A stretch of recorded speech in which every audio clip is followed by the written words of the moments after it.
14ই June 2026। আজকাল এই ডেটটা সম্পর্কে প্রায় সকলেই জেনে গেছেন।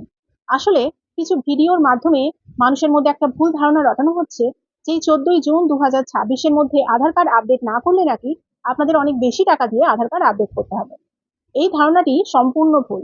চলুন সঠিকটা তাহলে কি আপনাদের একবার দেখিয়ে দিই। এর জন্য প্রথমে আপনাদের গুগলের সার্চ বারে কিংবা ক্রোম ব্রাউজারে গিয়ে টাইপ করতে হবে মাই আধার। দেখুন এই পেজটা খুলে যাবে। এই যে নিচে রয়েছে আধার বলে যে অপশানটা, এই আধারের ওপর ক্লিক করলে আপনাদের সামনে এই পেজটা ওপেন হবে। একটু আপনাদেরকে জুম করে দেখাই।